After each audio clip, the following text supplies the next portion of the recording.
HTML ফাইলের মধ্যে আপনি সিএসএস ফাইলের মধ্যেও কমেন্ট লিখতে পারেন। তো সিএসএস ফাইলে কমেন্ট লেখার জন্য একটা স্ল্যাশ স্টার এবং কমেন্টটা কমপ্লিট করার জন্য আবার স্টার স্ল্যাশ লিখতে হবে।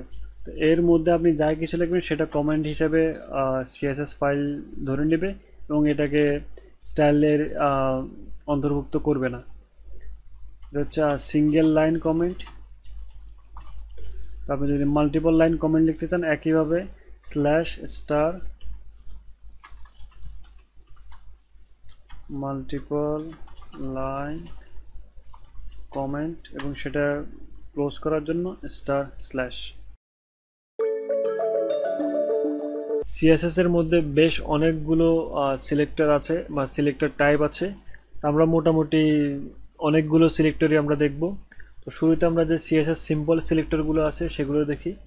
প্রথম যে সিলেক্টর এটা হচ্ছে এলিমেন্ট সিলেক্টর, তার মানে আমরা যে কোনো একটা এলিমেন্ট ইউজ করে যে স্টাইলিংটা করি সেটাকে বলা হয় সিএসএস এলিমেন্ট সিলেক্টর।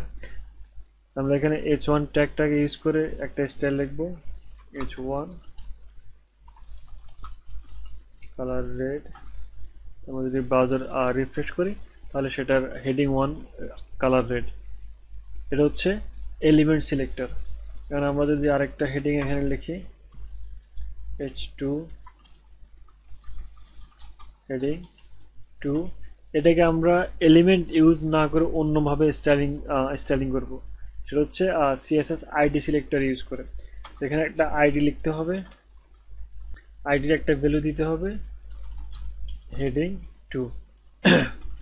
আমরা এখন h2 এলিমেন্টটা ইউজ করব না, আমরা আইডিটা ইউজ করে আমরা এই h2টাকে স্টাইলিং করব।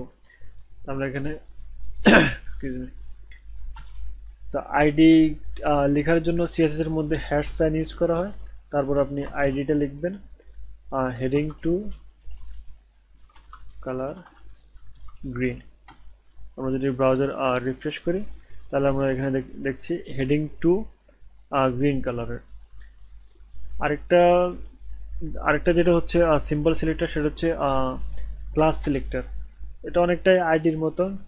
আমরা এখানে h3 লিখি, এর মধ্যে হেডিং 3।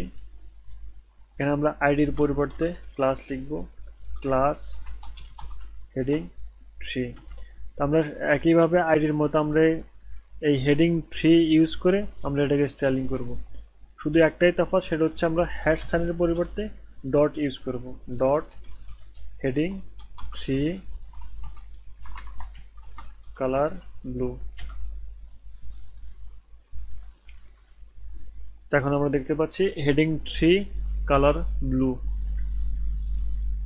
আরেকটা সিম্পল সিলেক্টর হচ্ছে সিএসএস ইউনিভার্সাল সিলেক্টর। তা আমরা এখানে এগুলো আইডি গুলো ডিলিট করে দিই, আইডি ক্লাস ডিলিট করে দিলাম, আর এখানে যে স্টাইলটা আছে সেটা আমরা কমেন্ট আউট করে রাখলাম। তাহলে এখন আমরা রিফ্রেশ করি তাহলে সবগুলো ব্ল্যাক কালারের heading 1 heading 2 heading 3। Universal selector কি করে, আপনি যদি ইউনিভার্সাল সিলেক্টর ইউজ করেন তাহলে এই স্টাইলটা ওয়েবসাইটের মধ্যে যতগুলো এলিমেন্ট আছে সবগুলো এলিমেন্টের মধ্যে স্টাইলিং করবে। তো এটা করা হয় স্টারের মাধ্যমে। স্টার লিখলে এটা হচ্ছে ইউনিভার্সাল সিলেক্টর, তার মানে সবগুলো এলিমেন্ট সিলেক্ট হয়ে যাবে অলরেডি। আমরা যদি কালার রেড দেই তাহলে এগুলো সবগুলো কালার রেড হয়ে যাবে। শুধু এগুলো না, আমরা যদি পরবর্তীতে কোনো এলিমেন্ট অ্যাড করি এখানে পি ট্যাগ প্যারাগ্রাফ, তাহলে সেটাও রেড কালার আসবে, রেড কালারের আসবে। তো এটা হচ্ছে ইউনিভার্সাল সিলেক্টর। আর সবশেষে যেটা সেটা হচ্ছে সিএসএস গ্রুপিং সিলেক্টর। এটা last simple selector. Grouping selector করা হয় আপনি ইউনিভার্সাল না করে ইউনিভার্সাল সিলেক্টর ইউজ করলে যেহেতু আপনার সবগুলো সিলেক্ট হয়ে যাচ্ছে, আপনি শুধু চাচ্ছেন দুটো বা তিনটাকে সেম স্টাইল করবেন। আমরা এটা কমেন্ট আউট করে রাখি। আমরা শুধুমাত্র হেডিং 1 এবং যে প্যারাগ্রাফটা আছে সেটাকে আমরা রেড কালার করব। সেটার জন্য হেডিং 1 কমা প্যারাগ্রাফ, দেন আমরা কার্লি ব্র্যাকেটসটা লিখব কালার রেড। আমরা যদি রিফ্রেশ করি তাহলে এখন শুধুমাত্র হেডিং 1 এবং যে প্যারাগ্রাফ সেটা হচ্ছে কালার রেড। আমরা একইভাবে হেডিং 2 এবং হেডিং 3 সেটাকে আমরা একটা গ্রুপ করে সেটাকে আমরা অন্য একটা স্টাইল করতে পারবো। গ্রিন, সেভ করলাম, দেন রিফ্রেশ করলে তাহলে এখন শুধুমাত্র হেডিং 2 এবং হেডিং 3 গ্রিন কালারের।